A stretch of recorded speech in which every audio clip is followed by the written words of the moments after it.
And welcome to another action-packed, exciting hour of the Smoky Mountain Wrestling Rewatch Along Project. This is podcasting the way it used to be and the way you like it.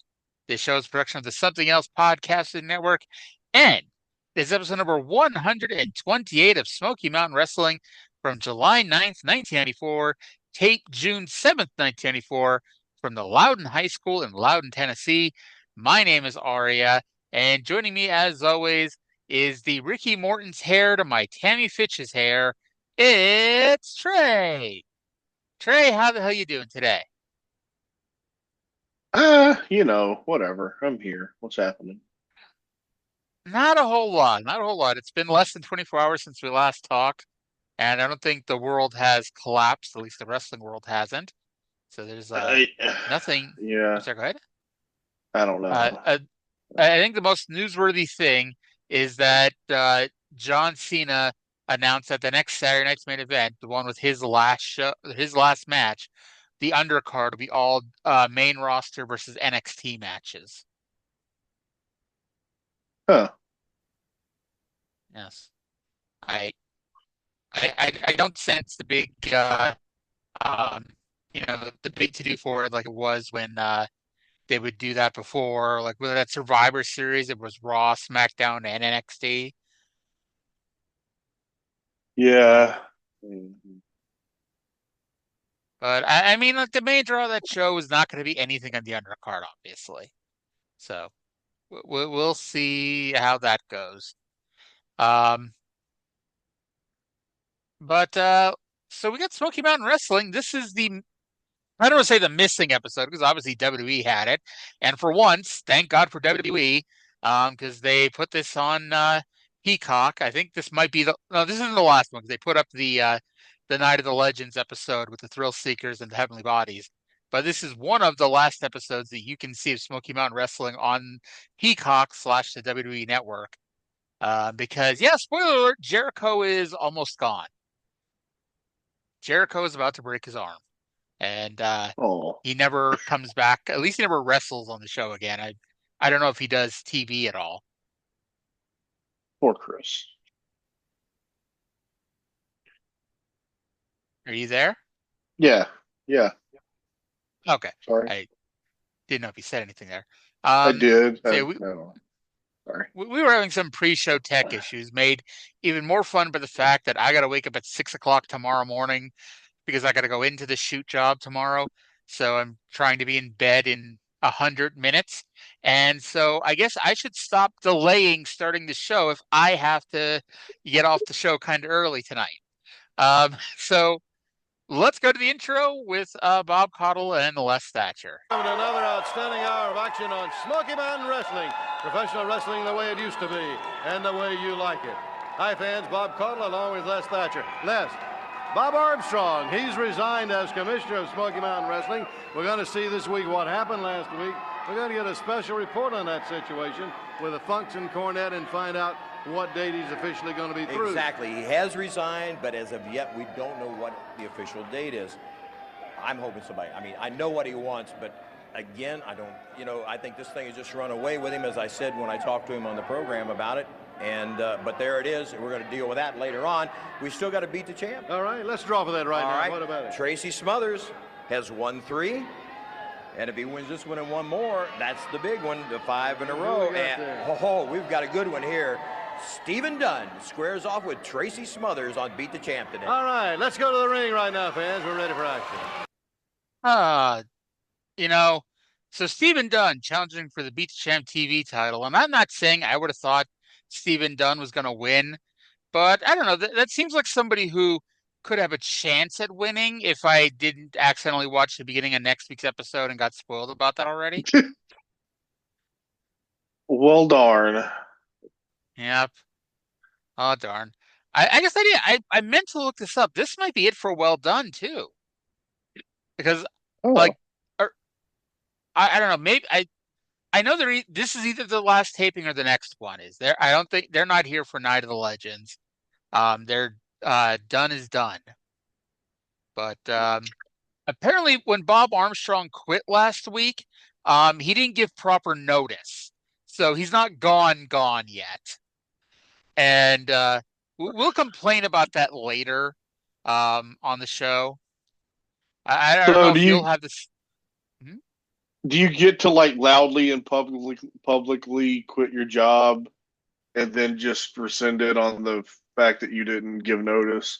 Why don't when you go into your shooting job tomorrow, why don't you try that and report back with how it goes? Well, I'll wait to respond to the problem with me doing that, other than the fact that I don't have another job lined up. But we'll get to the issue with that here when we get to that segment later on. But yeah, Bob Armstrong is still the commissioner, even though he resigned as commissioner last week. And I And remember even said it last week. I'm like, it's kind of weird that this is the last taping of the last show of the taping, because this is a pretty big angle to just do in the middle of the live house show. and if you think that the storyline is dumb right now, just wait because it gets dumber.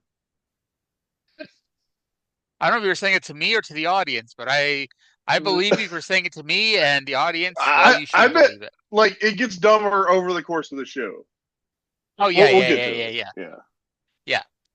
All right. So as we mentioned the other day, this is a missing episode, and that WWE threw this up on the Peacock. So thank God, because otherwise we have to skip this one.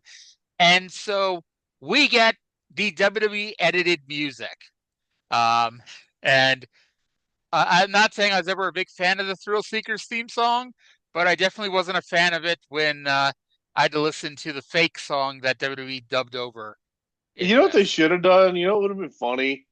They should If have they just put did what Break the they Walls do. Down. Yes, like they do on because only one of his WCW themes is dubbed over, right? For some reason, but it's dubbed Yeah, over. It's dubbed over with "Break the Walls Down."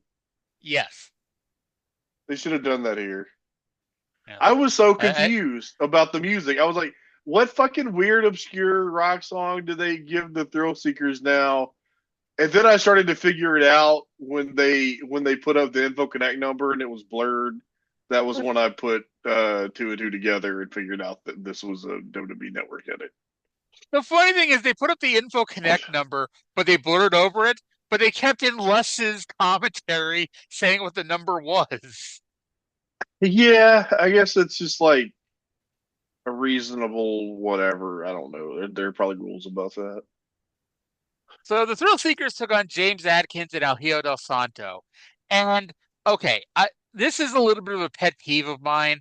When people are wearing shirts and the tag is sticking up out the back, my instinct is to walk up and push it down the back of their shirt. And James Adkins' tag was sticking out the back of his singlet. And it's pissing me off here. What if Um, instead of a tag singlet, like a tag rope, you had a tag singlet? And in order for a tag to be legal, you had to have the tag of your shirt sitting up. then that would be okay because that's the appropriate thing to do in wrestling then. Like I have a very low bar to clear. As long as you clear that bar, I'm okay. And if like somehow it was okay to have your tag sticking out of the back of your shirt, it's like go for it, dude. Um, Have I ever told you my thing about how if I had a territory, I would have it always specified if a tag team match was under Australian rules or Mexican rules? no, but I'd hope you'd also explain to people what Australian rules were, because I think it would take them like people wouldn't figure it out at first that it's like just your standard tag match. Yeah, But well, yeah, you'd have to explain it. But yeah, Australian rules would be, you have a tag rope, you have to tag in and out, and Mexican rules would be lucha style, where if the legal participant in the match hits the floor, a teammate can come in legally. And like it would be, I don't like you could build whole fucking programs around it. We're like, okay, we beat you under these rules, but now wrestle us under our rules. And then like, if you're the tag team champions, you had the prerogative. And if the teams don't agree, it's a coin. You could do a lot with it if people had somebody, some billionaire that's listening to our podcast, give me some money to run a territory. yes, Tony Khan, I know you're listening. Put us in charge of Ring of Honor. Yeah, it would be great. I'd book half the show like NXT, the game show era, and Trae would book half the show like serious wrestling, and would drive each other crazy. It'd be fantastic. Either way, he couldn't do any worse than Ring of Honor now. But okay, so the finish came out of nowhere. It was a really short match. It was like less than 2 minutes, and the finish. Storm held Adkins up, and Jericho was supposed to come off the ropes with a spin kick. But correct me if I'm wrong, he whacked Lance with that kick, right? Seemed like it. Yeah. So he hit Lance with a spin kick, and Lance pinned James Adkins. It was a nifty spine buster there by Lance Storm when he got kicked in the back by his partner. Yeah, it was a weird move, and it was not a good angle that it was shot at. So I couldn't really figure out what was going on. Yeah. Speaking of Lance, the PWI Women's 250 came out, or at least it came out that Mercedes Moné was number one, and a whole bunch of people, like with the regular PWI 500, that a lot of people are, are posting their ranking on Twitter. And I asked Lance, this might be the dumbest question ever, but did you ever care what your ranking was in the PWI 500, or did you ever hear anyone in the locker room talk about their PWI 500 ranking? And Lance did not respond yet. And I imagine, though, it's Lance Storm. If he responds, the answer is kind of obvious. But that did lead to a fun. That did lead to a fun discussion about all of us talking about the PWI 500 over the years. I think it's one of those things that like our generation and younger are like people who grew up with the PWI 500. It's like a cool thing. We had to remember the PWI 500 didn't start until what 91. 91 was the first one. And the funny thing is, like the first PWI 500 I saw in person and had was 95 that had Diesel as number one.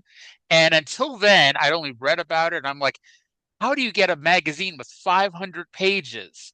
Because I could not fathom that you wouldn't just put an entire page to each wrestler. That would be a book. That would have been great. Yes, but I would have read it, but I get that not many people would have. I feel like the first one that I had was the one with Rob Van Dam, which I think was 2001. 2002. Okay, 2002 most of 2001. I believe 01 was Angle, 2000 was Power Trips, and Austin was 98, 99. And Dean Malenko was number one in 97, which, if you think it's weird now, it was weird then too. It would have been like putting Bryan Danielson number one in like 2010. That actually would be close to it. I thought you were going to say like 2008. I'm like, nah, that. Like, I think it was Cena, but like it still would have made more sense than Dean Malenko. I think you make a better case for Bryan Danielson in 2008 than 2010. Oh, definitely.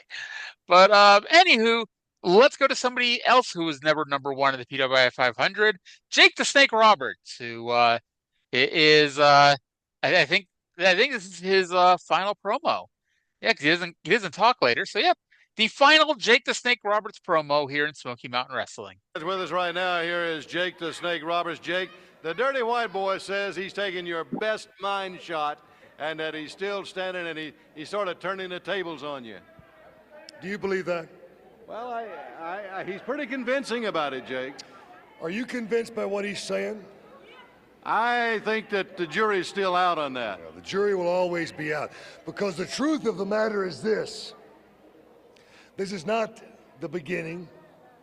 This is not the end.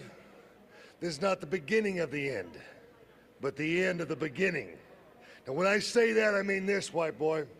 You might be good at playing games like hopscotch or maybe jumping jacks or maybe even Monopoly. But when you're playing with Jake the Snake, it's like you're playing with a double-edged sword. You rub one side, it's going to cut you.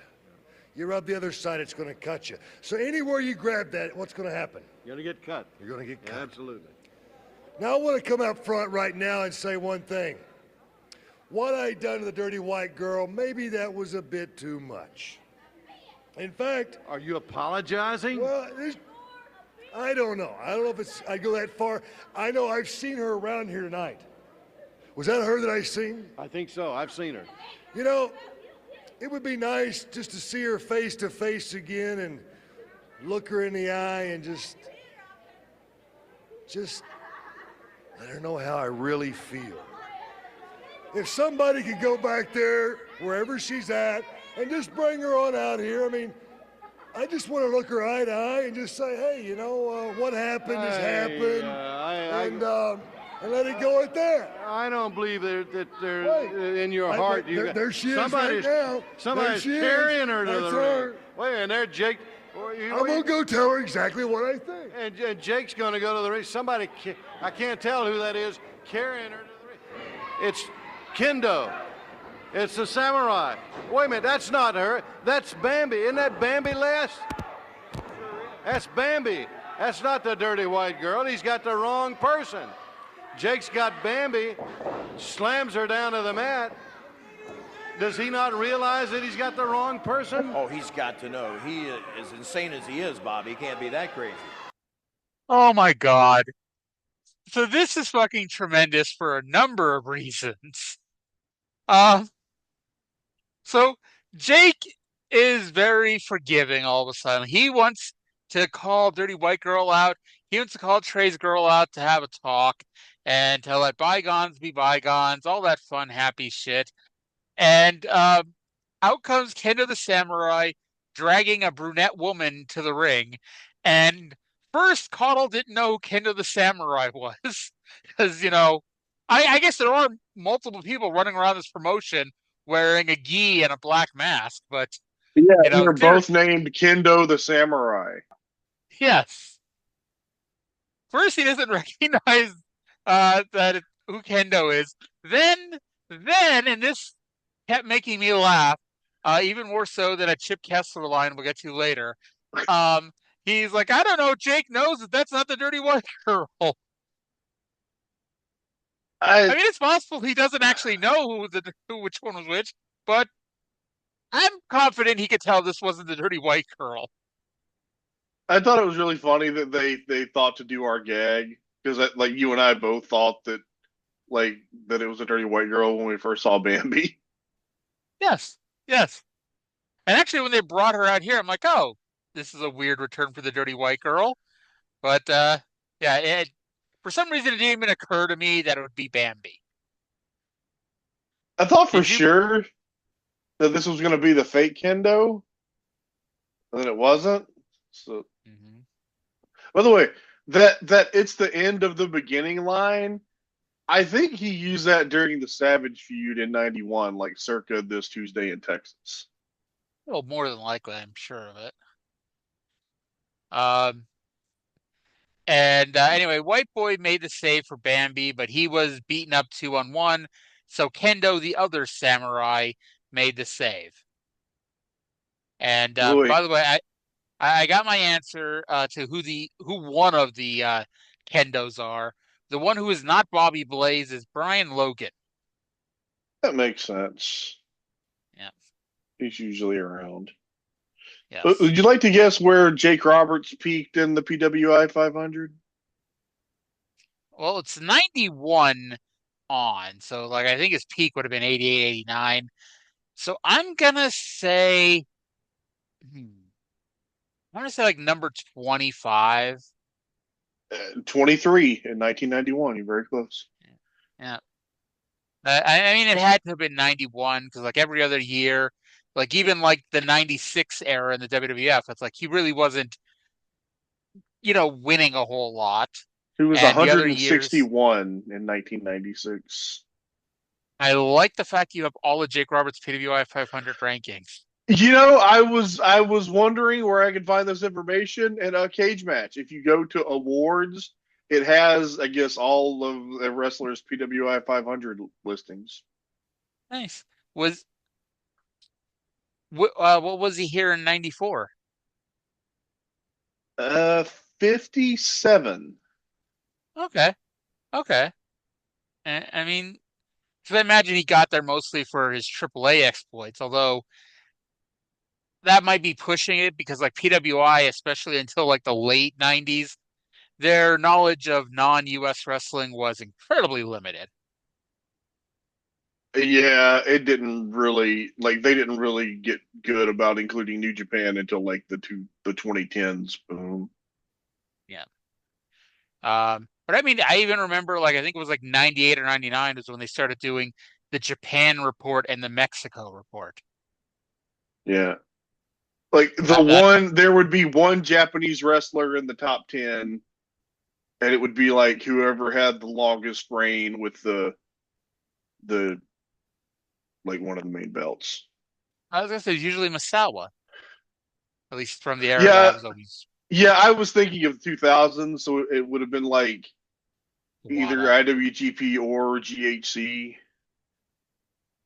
Well, I mean, Kawada had that 2-year run as the Triple Crown champion. Yeah, but All Japan was like way down by then. True dat. True dat. By the way, in case you're shocked that I knew that off the top of my head, I actually was researching that for some reason yesterday. So that's how I knew off the top of my head that Kawada had a 2-year run. Yeah, Um, that was when he finally got his definitive Triple Crown run after the other four pillars were gone.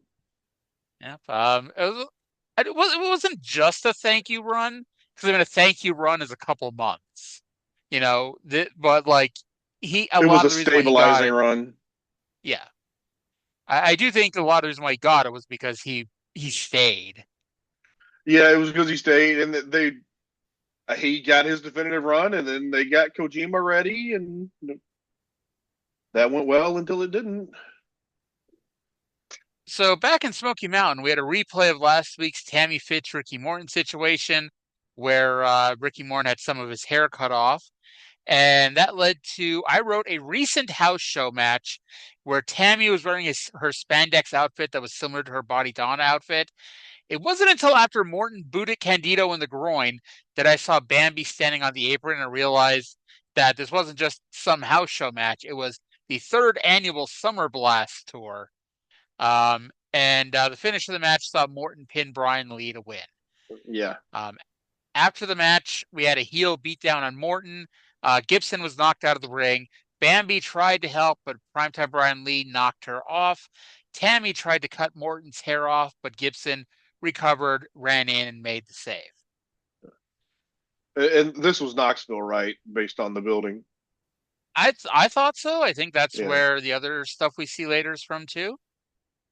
Yeah, because Johnson City is like the one that you can see directly into the hallway behind the ring is the Coliseum, right? Yeah. That guy in the white T-shirt that's paid for his ticket and barely paid attention the whole show. During one of these, because they showed us like 3 segments from this, that there was just a guy in a red shirt. I think a guy in a red shirt and a guy in a white shirt just standing there having a conversation. I'm like, I wonder what they're talking about. That's more interesting than Tracy Smothers and Bruiser Bedlam in a dock fight. I don't know what could possibly be more interesting than that because I was very interested in that match. But before we got to that match, the Rock and Roll Express joined Bob Caudle for a promo. Let's go to the Rock and Roll. Right now, Rock and Roll Express, and I just said you were an unwilling customer of Miss Tammy Fytch, who has taken up hairstyling. She did a poor job on you, I might add. Well, Bob, I'm not worried about that. The only thing I'm worried about is that Robert and I are sick and tired of Tammy Fytch, Brian Lee, and Chris Candido trying everything in the world to do to embarrass the Rock and Roll Express. Well, you see, everybody's seen right on TV what they did to me last week, trying to cut my hair back here, cutting a big gap out of it. But you see, that's all right. But one thing about it is, and all these fans out here know, when the Rock and Roll Express fight their best, it's when we're under pressure. Like being under pressure, loser to leave town. For instance, the Heavenly Bodies. You don't see them right here no more. So I'm out here right now with a contract in my hand because I want to be under pressure one more time. This contract here reads, if we lose the match, Bob, I will sit in the middle of the ring and shave my head. Wow. But if they lose their match, we are going to do some hair cutting too. Now, Tammy Fytch, this contract I'm going to leave it right here on the table. Now, if your team is men enough and they got the guts enough, well, y'all come on right out here and sign it. It'll be right here waiting on you. All right. All right, there you have it from Ricky Morton and the Rock and Roll. We'll be back.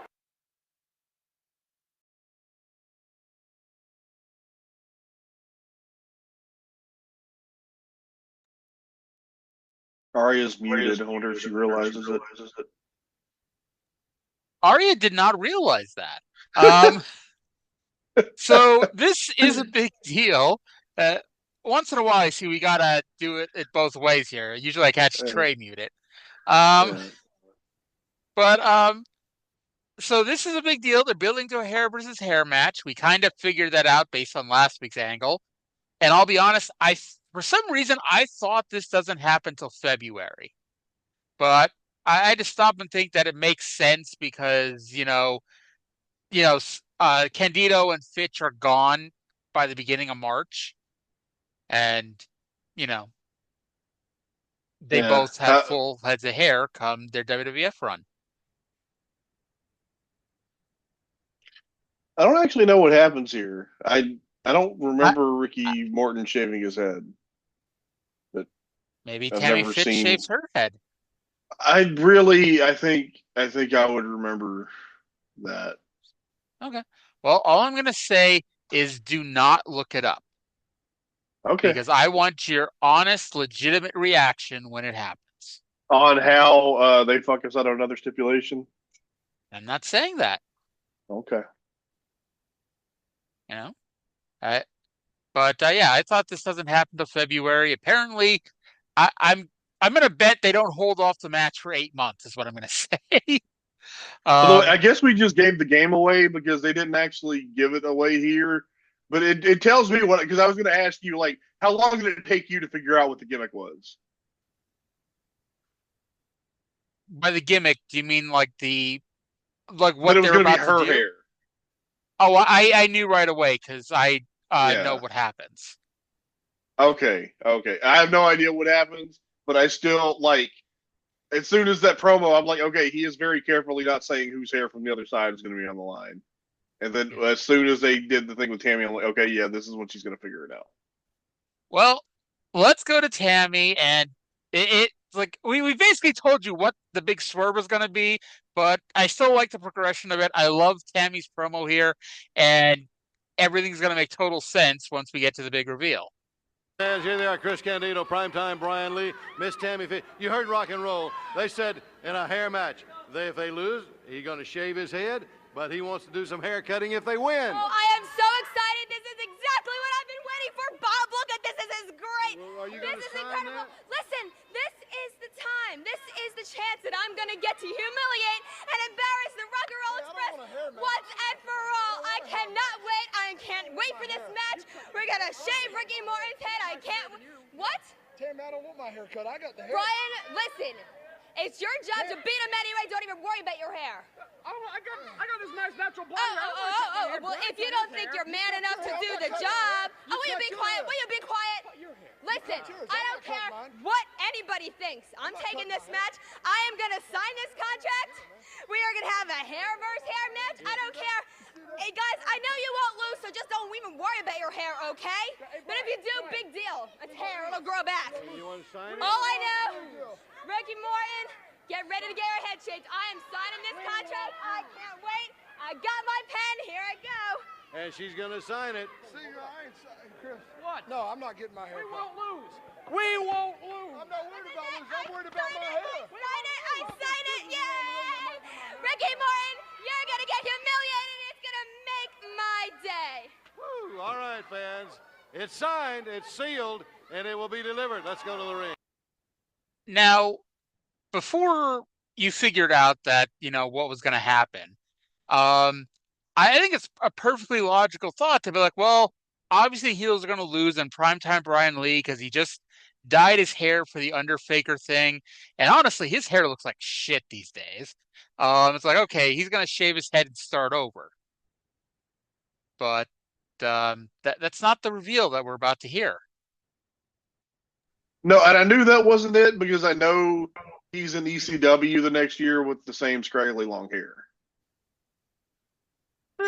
mean, it's like more than a year later, isn't it? Isn't it like the end of 95, beginning of 96? Yeah, but if you redid it, why would you do it that poorly? I guess. I guess I wasn't even thinking about what his hair looked like when he was in ECW. Like literally, I remember two things about Brian Lee in ECW. One was the high incident scaffold match because they replayed that bump for all it was worth. And the other was barely legal when he comes out dressed in like Rick Rude because he was pretending to be the masked man and kisses Francine. Yeah, Francine. Huh. Poor bastard. Of all the women in the locker room to make out with, Francine, I'm sure, is a very nice lady. Just, not as I mentioned on Thursdays, not my cup of tea. It'd be like making out with New Jersey. So we go to our next match, which are the tag team champions, Primetime Brian Lee, and the U.S. Junior Heavyweight Champion and WWA World Heavyweight Champion, the Suicide Blonde Chris Candido, with Tammy Fytch, who is the young lady who filed a sexual discrimination lawsuit against Smoky Mountain Wrestling, versus Chris Hamrick and Joe Kazana. I don't know why Joe Kazana looked extra hairy this week. And I mean, he's been on the entire taping. I think he's wrestled every week. But this week he looked hairier than he had the last 3 weeks. Probably because of the weird quality of video. That too. All right. So as the match gets going, Ricky Morton has shown up to collect the contract and has some news for our tag team champions and their manager. You have signed this contract right here, right? But you know one thing I think they forgot to do is to teach you how to read at Wellesley. You see, I said if we lose this match, I will shave my head. But if Chris and Brian lose the match, Tammy Fytch, you gotta shave your head, and I have the contract right here to prove it, right here. Oh, and here they come after him. And you see Candido and you see Lee and Tammy Fytch, everybody running after the rock and roll, and Ricky and Tommy. Alrighty. So there's the big surprise, the big swerve, and I liked it because Tammy, Tammy set it up with the promo that, who cares? Hair grows back, even if you lose. But this is our chance to humiliate Ricky Morton. And it's like, okay, hair grows back, right? Who the fuck is Tommy? Bob say Ricky and Tommy? Yeah, he did. By the way, I think we have new number one contenders here. Chris Hamrick and Joe Kazana won. They won pretty easily, if I do say so myself. Kazana didn't even get in the ring. I'm pretty sure that win is in Confederate currency, though, so it's worthless. It probably is. It's still not the quickest win ever. By the way, Candido and Brian Lee ran off and got counted out. Yeah, they did. Sure. But it's still not the quickest win. That would be whoever the Moondogs beat that time, where they immediately got disqualified for kicking too much ass. Yeah. Yeah. So, yeah. By the way, the match is going to be at Fire on the Mountain. Fire on the mountain, lightning in the air. In Johnson City, yes. And we'll get to that because that's only a month away. It's the same week as Night of the Legends. By the way, speaking of Night of the Legends, goddamn WWE Network. I'm assuming they had to have aired like old footage from another territory that WWE doesn't have the rights to, because they edited off the Knoxville history video. And like we've talked about, it's not like it's like this great shit that they're playing because we never play it here, but like it's still fun. It's still nice to build up the Night of the Legend show. But yeah. Yeah. This is only a 40-minute video, and usually they're 45. Yeah. So Les, we're sorry we didn't hear you plug Night of the Legends this week. If you're listening, I don't know why you wouldn't be. Let us know what you talked about this week on the build to the Night of the Legends. We don't know who's going to be. Doesn't listen to this. We don't know who's going to be inducted into the Knoxville Wrestling Hall of Fame, nor will we be reminded to vote for Knoxville's greatest wrestler, or we can win $100 from Spectrum Aw. Reds. So yeah, I thought that we were just going to remove anything extraneous from this broadcast, which is why I was fucking horrified when I saw Chip Kessler's face. Wide-eyed Chip Kessler was on the screen next. After they showed a replay of last week's closing angle where Bullet Bob quit. I keep saying wide-eyed Chip Kessler was on, but it's like he's always wide-eyed. I don't know if he ever doesn't close his eyes. Is he still going to be that when he's the lead announcer? He does. Oh, God. If it helps, for some reason, and I could be wrong. I could be remembering wrong, but I remember them not doing a lot of on-camera openings. Like they play the intro and go straight to somebody walking to the ring for the first match. That is probably a good idea. Yes, you don't want to scare the children who could be watching your show. I was the scared children here. So wide-eyed Chip Kessler is talking about Summer Blast. And first up, we go to the Funks versus the Armstrongs in the match to determine who the best family in wrestling history is. Now, they got the heat on Scott, so Steve's on the apron, and he doesn't have a tag rope, but he's touching the top turnbuckle. And Steve's wingspan is so fucking long. His hand was on the turnbuckle. He is stretched all the way across, and he's almost touching the other turnbuckle. Like, that's how fucking long his arms are. It was insane. So Cornette tries to interfere, and Bullet Bob kicks his ass, and we get the wacky finish that happens in every match like this. Mark Curtis, who is a dumbass, turned his back on what's happening in the ring so he could watch Jim Cornette get beaten up. Bruiser Bedlam ran in to peel off Bullet Bob, and in the melee, Terry got Jim Cornette's tennis racket. Steve got thwacked with it, and Terry pinned Steve, proving once and for all that the Funks are the best family in wrestling history. Although I do hear that Bruce and Smith Hart may have something to say about that. Why the fuck would Bruce and Smith have anything to say about? Because it was these Armstrongs. Yes. It wasn't Bullet Bob and Brad or even Bullet Bob and Brian. It was Scott and Steve.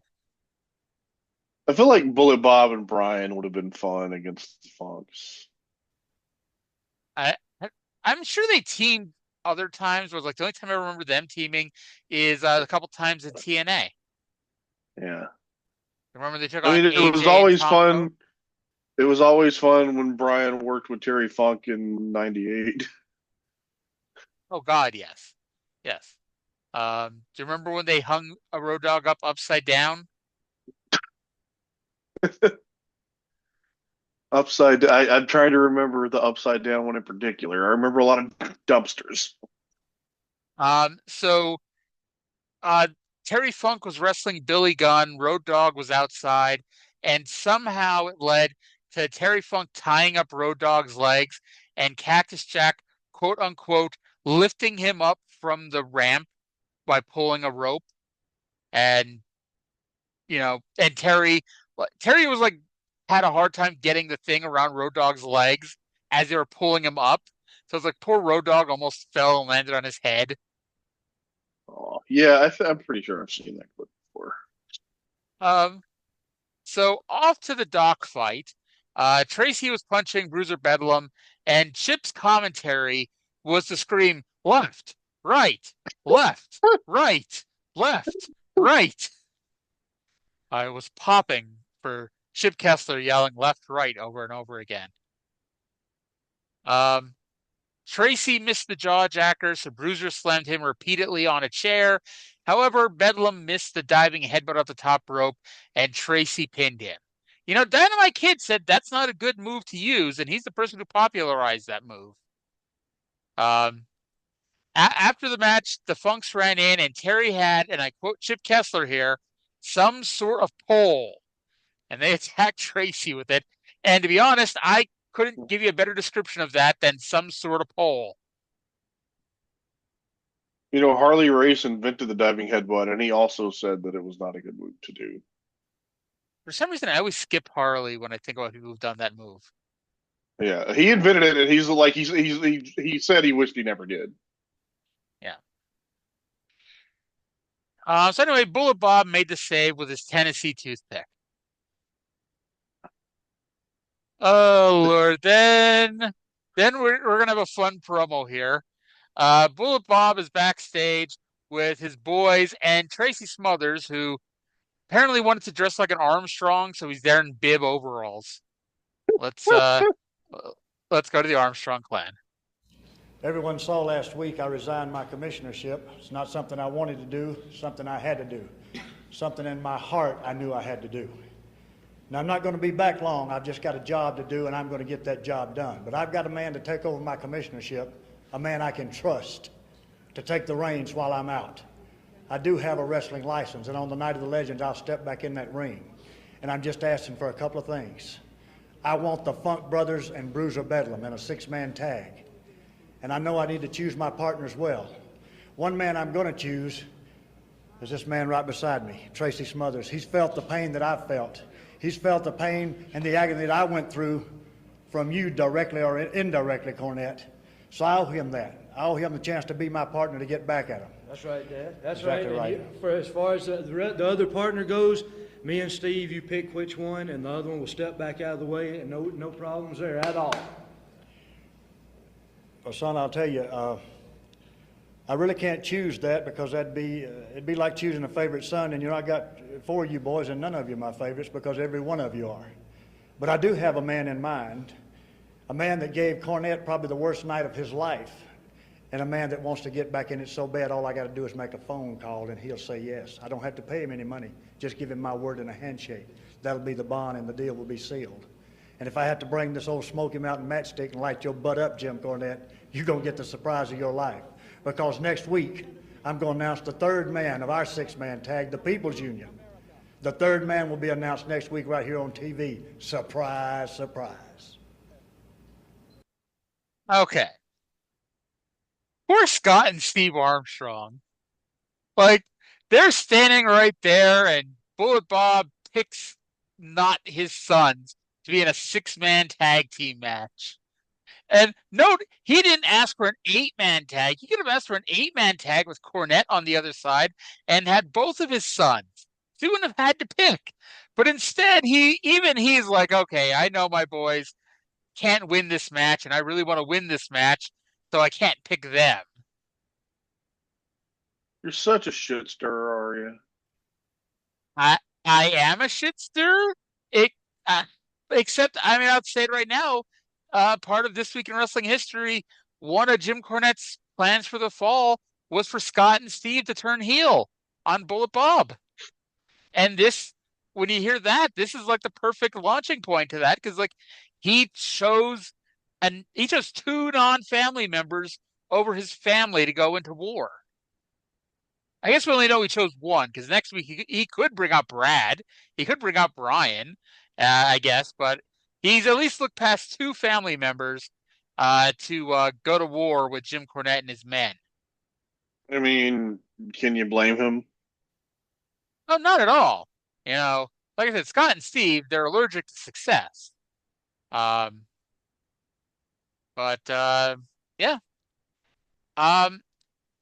It's like Bob's he's trying to be nice about it, but you kind of read between the lines, no, boys, I want to win this match, so I'm gonna go find somebody else. Okay. I don't know why, but I kept thinking that Terry Funk wasn't in the main event. I always thought it was Dory, Bruiser Bedlam, and somebody else versus the baby faces, but no, Terry is in that match. Yeah. It's always funny, knowing how much Jim Cornette and Paul Heyman loved each other, as you know. But it's the Funks are simultaneously wrestling here and having big matches in ECW. We're going to have Cactus Jack in a few months. He's going to be doing both at the same time. And I don't know. We had Candido last year, I think. He was in ECW and Smoky Mountain at the same time. I guess to be fair, they didn't really have their official breaking point until the Gangstas next year. Yeah. The Gangstas. Gangsters. All right. So, okay, before I play this, when you were watching the next interview with Jim Cornette, where Chip Kessler was trying to interview Jim Cornette, did you hear the noise in the background? I was so baffled by the content of the interview that I didn't even notice. Okay, so I'm going to play it here, and let's just say Jim Cornette and his team are watching some old Smoky Mountain tapes while this promo is going on. Wrestling fans, you've heard the comments tonight from Bullet Bob Armstrong. The announcement this evening, we're endeavoring to try to get some comments now from wrestling manager Jim Cornette. Mr. Cornette, Jim Cornette, is he back? Jim Cornette. What do you want, Kessler? I can't get away from you and your special reports. You never give me any lick of peace and quiet. Every time I do something, you're always on me, chewing me out. You ought to work for the torch. What's the matter with you? What do you want? We want to know your comments. Everyone here is buzzing about the announcement that Bullet Bob Armstrong is going to resign as Smoky Mountain Wrestling Commissioner. Yeah. I already heard about it. He announced the date. As a matter of fact, that's what, before you interrupted me, I was trying to make a phone call back there, trying to get a few things lined up because I got what I wanted. That's right. Bob Armstrong, I wanted you to resign. That was a while ago. Now I want to put you out completely. And the union is going to rule because I got what I wanted, and I got the men that can take care of the job. And you know, he says that he's got somebody new he's going to appoint as commissioner that'll take care of it, hold it for him, because he's only coming back into the ring for a few weeks just to get the job done, and then he'll be back as commissioner. Well, I got news for you, Armstrong. There's nobody that I can't get to. There's nobody I can't reach. You know, like the phone company says, reach out and touch someone? Well, all I got to do is dip in my pocket and come up with some greenbacks, and I can get to anybody. So you better have picked real good. You better be real secure, real happy with your choice as commissioner, because finally you've stepped down, and that was the stumbling block for me. And if you've picked somebody that I can reach, that I can get to, then you'll never get control of Smoky Mountain Wrestling again. Now, the only thing that bothers me is he's talking about this mystery partner. I know him. I know Tracy Smothers, but I don't know who this mystery partner is. So you want a six-man tag, Armstrong? Well, that may or may not be fine. But before that I agree to your terms, you're going to have to agree to some of mine. Like I said, I'm making some preparations. I'm making some phone calls. Before he gets what he wants, I'm going to have a say in this, because this mystery partner, that's the only thing I don't like. So we'll find out how bad Bob Armstrong wants this match, if he'll agree to give me what I want, and you'll find out about it by next week. So shut up and don't give me any more of this special report nonsense, because I got business to do.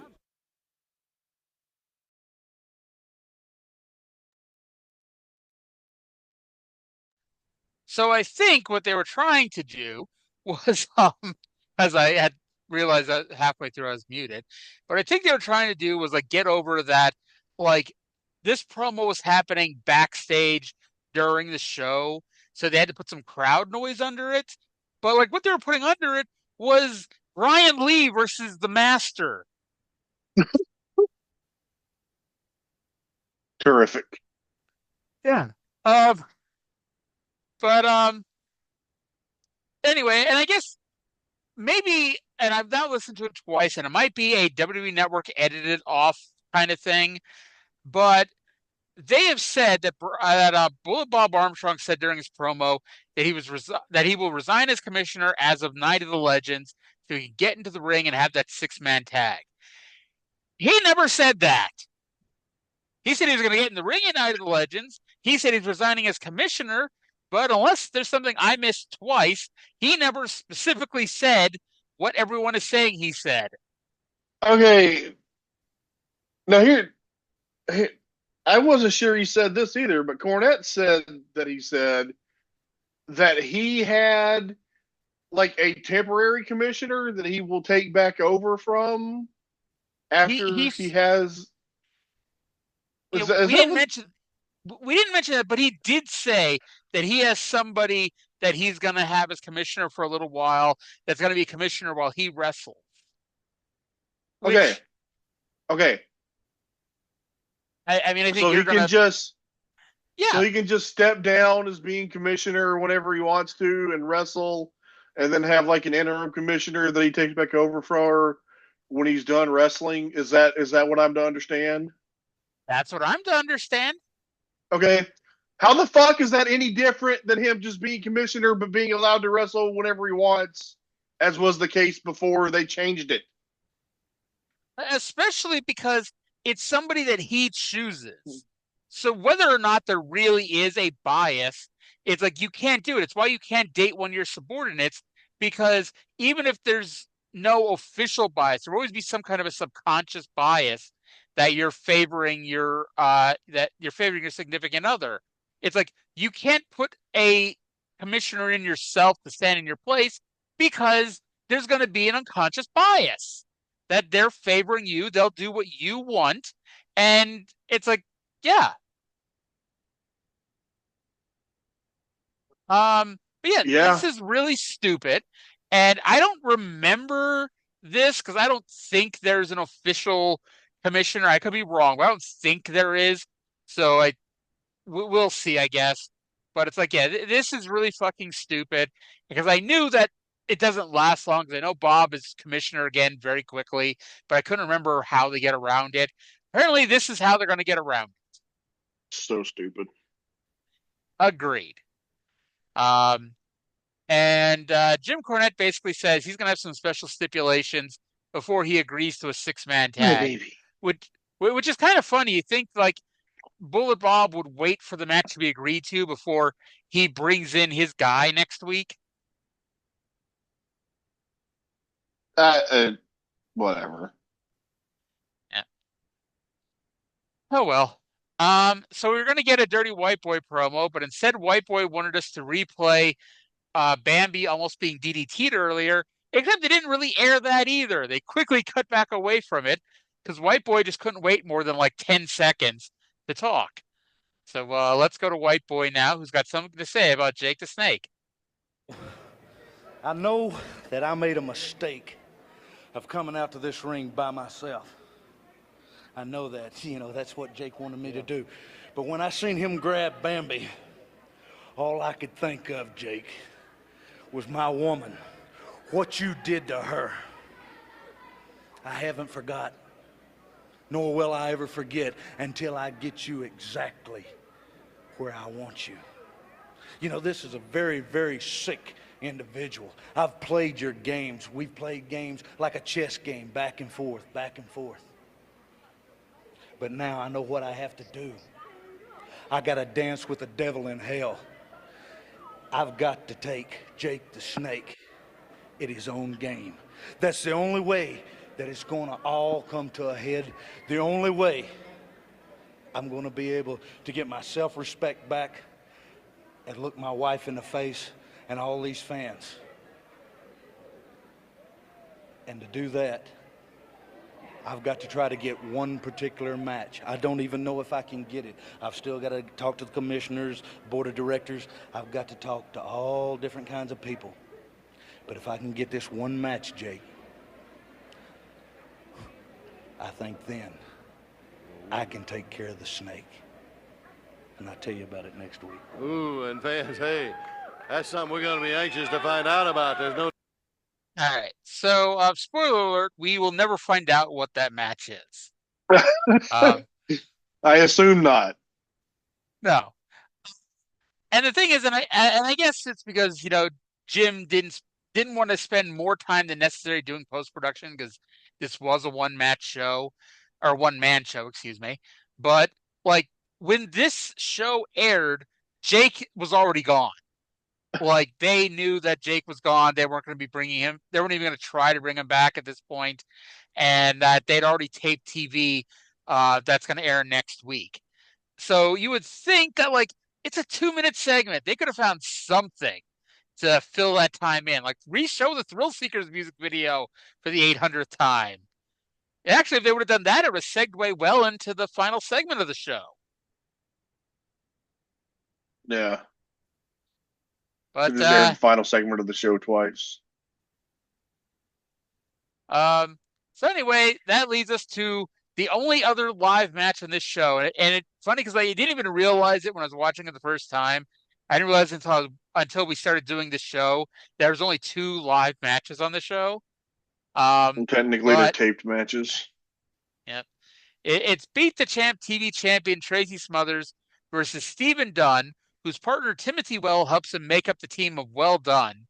And this match went like 2 minutes, and Tracy won with a sunset flip really quickly.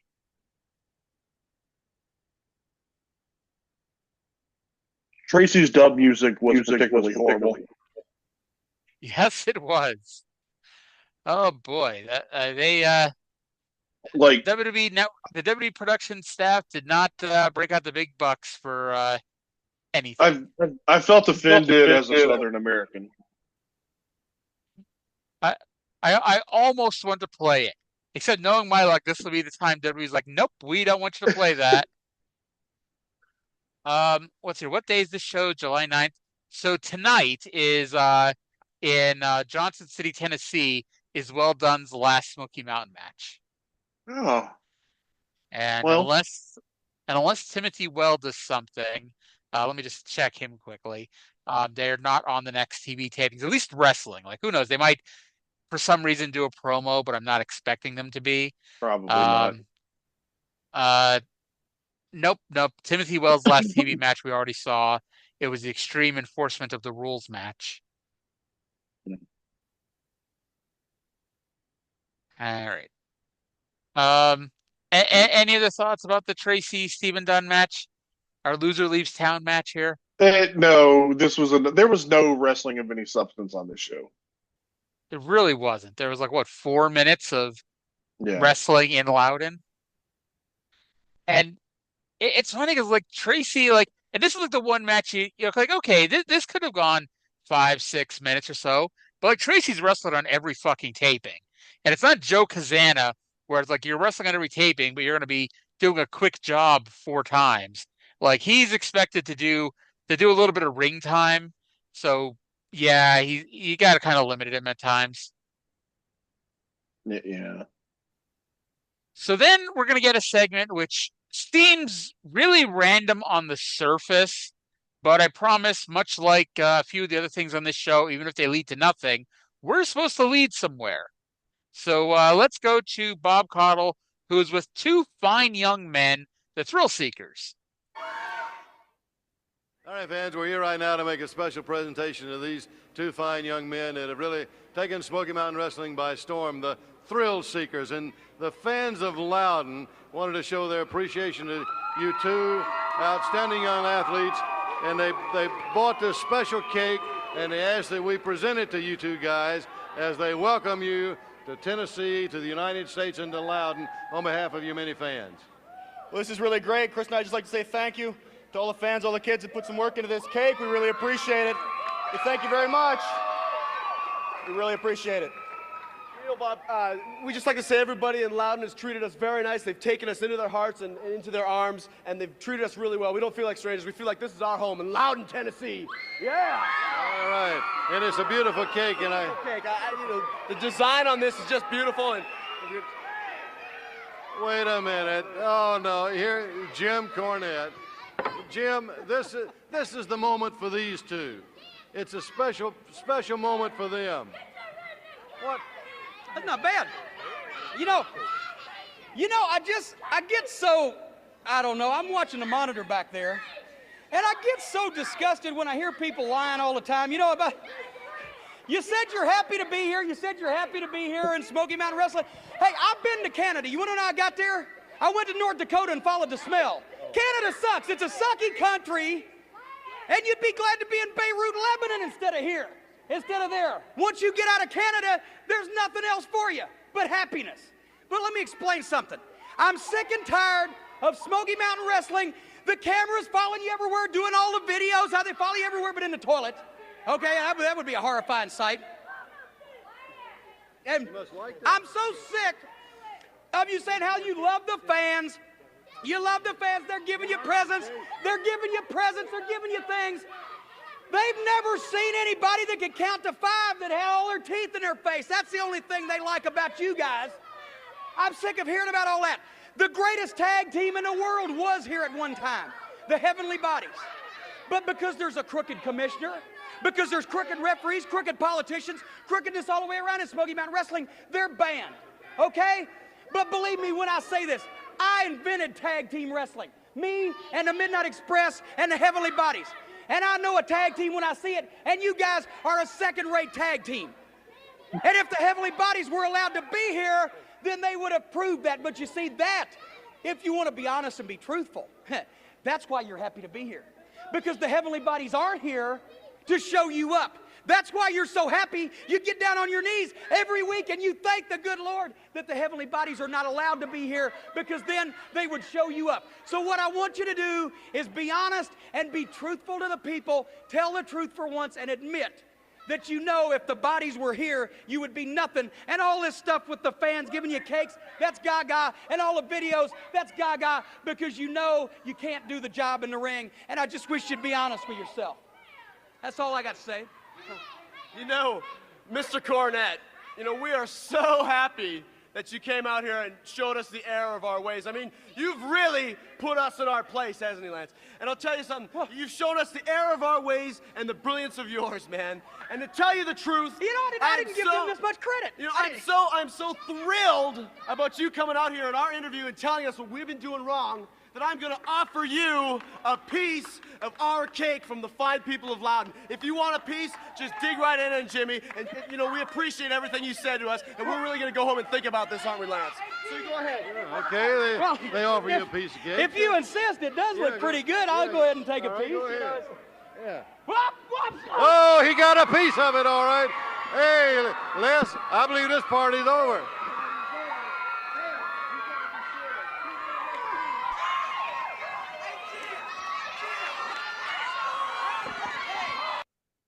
Oh, nobody flips out and has such an epic tantrum to the degree that Jim Cornette does. As soon as I saw the cake, I wrote who's getting cake, and then as soon as I finished writing that, Jim Cornette came out, so it was perfect. I assumed it was going to be well done. I figured, like, I guess they did go to commercial, but I figured, like, well done would still be in the, or done would still be in the, excuse me, and well would come out and they'd be pissed off and yada yada yada. But nope. And it's like, yeah, again. We knew that they were going to do something to set up the Thrillseekers and the Heavenly Bodies for Night of Legends. Correct. I know the big angle is still to come. But this was what feels like, if you don't know what's happening, this feels so incredibly random. Like, why is Jim Cornette coming out here to confront the Thrillseekers? Why do they keep mentioning the Heavenly Bodies? This is the second time on this show they've mentioned the Heavenly Bodies. Actually, the third time, because Cornette mentioned it earlier during his promo, too. So the 3 times they mentioned the Heavenly Bodies, Cornette's randomly coming out talking to the Thrillseekers. I think, like, you kind of knew something had to be up, but, you know, yeah, it did feel a little random. Now, I was trying to look because I thought Lance did a tour of Beirut and Lebanon, and I was trying to, like, is this before or after he did that? But Cage Match doesn't have it listed, so I couldn't find it. But I'm pretty sure I've heard Lance say he's wrestled in Beirut and Lebanon. I believe Beirut is a city in Lebanon, if I'm not mistaken. And Lance definitely did a tour there. And I can't think of, it would have been just before he came to Smoky Mountain, or like just after he leaves, right? Yeah. Because I know he was doing the Otto Vaughn's tours right before this too. Yeah, that's Austria. Yeah. And so if the Heavenly Bodies were allowed to be here, they proved the Thrillseekers are a second-rate tag team. And Jericho, being a nice guy, Chris Jericho, you can say a lot of things about him, but Jericho's a nice guy. He offered to share his cake with Jim Cornette. And I wonder what those kids in Loudon, Tennessee thought. They're like, they made this cake especially for the Thrillseekers, and they shoved Jim Cornette's face into it. Well, I think that the people of Loudon still liked it. Now, do you remember back in March when the Thrillseekers were debuting and they randomly brought them up in front of Cornette, and Cornette was like, not afraid, but like acting weird about them, like, yeah, we don't want to wrestle them kind of thing. It's even more random here because, like, it never got followed up on. Well, Cornette hasn't had a tag team. That's true. I guess Bruiser Bedlam and Killer Kyle, but they haven't done any teaming yet. Oh, that'd be a Lulu. Oh, it would. And this is where I noted that sadly WWE edited out the Knoxville Legends segment. So 128 down, 72 to go. And the good news is that, to the best of my knowledge, the last 72 episodes are all nice and torrented, and are going to be all there and for us to watch and enjoy. Yeah. So what else is happening in the world of wrestling? It's July 1994, so the main thing is the Vince McMahon steroid trial. The trial continues this week, and Dave's opinion is that the prosecution is concentrating solely on the conspiracy to distribute steroids charge, and they are not doing a very good job of proving the conspiracy charge. Titan's defense, at least the last few days, because they've had the main person on the stand has been George Sahorian, and Titan's defense has basically been that Vince McMahon did not distribute steroids. George Sahorian distributed steroids. I have heard that about George Sahorian. Yes. I mean, technically, it is true. How could you, say, how can you charge Vince McMahon with distribution of steroids if it was Sahorian? Although that wasn't, they were, the charge against, Vince, was that Vince's former secretary turned in a package that got delivered to Vince for Hogan. So Vince giving those steroids to Hogan was distribution. Yeah, I don't think that's going to hold up in court. Who knows? The funny thing is, I don't even think they really went hard on it during the trial. Even though that's the one thing that they could kind of make an argument for. So speaking of Hulk Hogan and July of 1984, we are 2 weeks before Bash at the Beach, and WCW panicked when their ratings over July 4th weekend came out, and they sucked. Now, with that said, Bash at the Beach has given out around 10,000 tickets. I say given out because there have been a lot of reports of a lot of free tickets going out. There's currently 6,000 seats still available. However, it is expected to have the highest WCW gate since the Flair Funk Baltimore Great American Bash show. And then we mentioned half of this earlier, but Jim Cornette's plans for the summer are falling through because in addition to the plan of Scott and Steve Armstrong turning heel on Bullet Bob, which appears to not happen because Steve got booked with All Japan as the Masked Falcon. And so he's not going to be around to do the program. The Masked Falcon. That's what Dave said. I didn't look it up, but I assumed you would know more about that.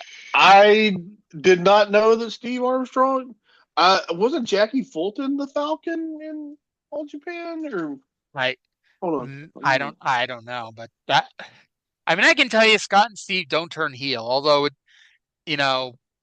it would, if they did, it would have made sense with the earlier promo being step one. And also Conan Chris Walker was scheduled to debut on the TV tapings and be Dirty White Boy's next challenger, but he no-showed for some reason. Huh. Okay, yeah. Steve worked in All Japan as the Falcon through like into March of '95. Yeah. See, Jackie Fulton was the Eagle who teamed with the Falcon. See, I don't look up pure wrestling news like that because I figured, okay, Trae's going to know and fill in the blanks. Well, I do now. And, now we know. And knowing is, of course, half the battle. Yeah. Yep. So that is Smoky Mountain Wrestling for this week. And you think you think Steve was like, "Hey, Giant Bobby, you want to book my brother," and showed him a tape of Dixie Dynamite? Do you think Giant Baba knew that Dixie Dynamite existed? I'm gonna bet my left arm he did not know that Dixie Dynamite existed.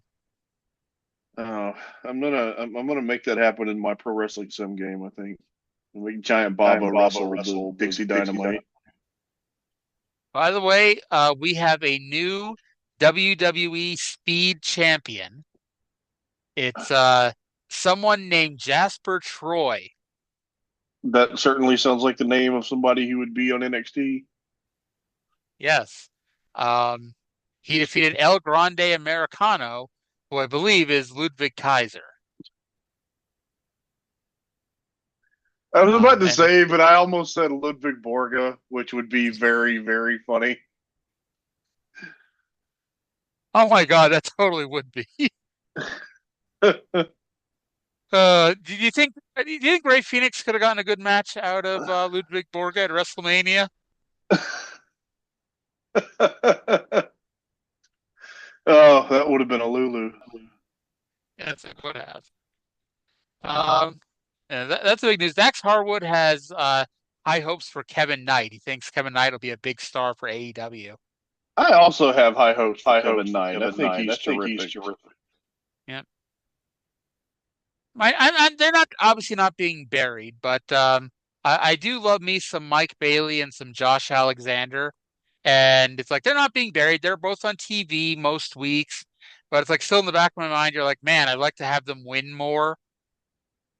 Yeah, I'm a big Josh Alexander fan too, but I think he's slotted where he's going to be slotted in AEW. And I actually thought, like, when they were building up for All Out, I actually thought, because they were building up Hangman Page versus Don Callis, that they were going to do Josh Alexander because it was in Canada. But that's not what they do. I watched all over the weekend. By the way.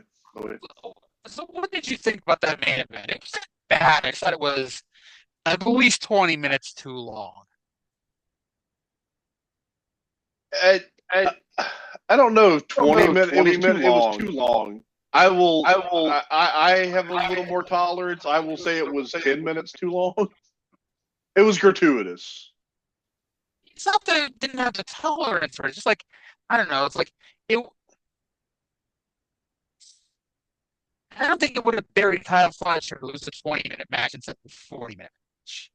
Or however long the match was. It's like, I can almost see something like, oh, if it only went this long, people would think, oh, you're no. Like, and I don't think that's the mentality. I think it's just you're going to do an epic 20-minute match at the pay-per-view main event, and I don't know. Some people complain about match length just because the matches are long. And like I have loved matches that were really long, like longer than this. But this match it insisted upon itself. I loved the Zack Sabre Jr. Shota Umino match from the Tokyo Dome this year. And that went like 40-something. Yeah. Oh, my favorite match of all time was that 47-minute Jay White Kota Ibushi match from Wrestle Kingdom 15. I don't think I still have ever seen that. I've never really gone back. Like I've started the Wrestle Kingdoms that I missed, but it's like I never finished them. Yeah, it's hard. Like we could do that as a show, as a series. I'll go through all the Wrestle Kingdoms with you. There we go, all 20 of them. I don't know if we could do them in 20 straight weeks like that. I think I think I'd go crazy by the end, trying to do 20 Wrestle Kingdoms in 20 weeks. Yeah, because they'd be long, and some of them, there are two of them, and they're both like 5 hours long. Oh yeah, so you'd have. I mean, I'm counting this year because obviously we're not going to do this in the next 2 months. But it's like, so you're at like 23, 24 shows. And like, even those pandemic shows, they're only like 6 matches. It's like the matches there were only 6 matches, but they all got time. You know? Yeah. There was no Toro Yano 2-minute match in the middle to break things up. It's funny because like, the only thing I remember watching, and I'm confident I've seen more. The only thing I remember watching was the KOPW Rambo, where Yano walks out at the end as one of the final 4 because it was down to 3 people when his number got called. Yes, that was fantastic. Yes. Oh Lord. All right. So, did you see the new 4-way they announced for Wrestle Kingdom 20? It's the Kosei Fujita and El Desperado and Show and Taiji Shimori. Yeah. So I'm not saying they're not going to have a junior title match, but it's kind of weird that the first of the matches they announce are the number one contenders match, because it's not like they have 2 dome shows booked this year. We go, oh, well, the winner will just take on the champion tomorrow. I actually don't know who the champion is because to the point that I am, it's still El Desperado. I was about to say, isn't it blank? But that kind of gives it away. I don't know. I'm about to the show where he wrestles Yo, but I don't think he lost the title to Yo. I don't know. I'm double checking because I think I know who the champion is, but I'm just going to double check this. Oh no, I'm right. I know who the champion is. Well, I'll find out. Yeah, you'll get it. I'm confident. You know. But yeah. So that's going to do it for this week because it's 9:34 and I promised to be in bed in 26 minutes. So I'm going to bed. But thank you to Trae for watching. Pray for Trae because he's got to do 3 shows next week with me. By the way, Cindy is out of the hospital. She's home. Her shoulder surgery went well. Send her some love. But love for Cindy. Thank you all for listening. Hope you all enjoyed the show. We'll talk to you again in 7 days. Bye.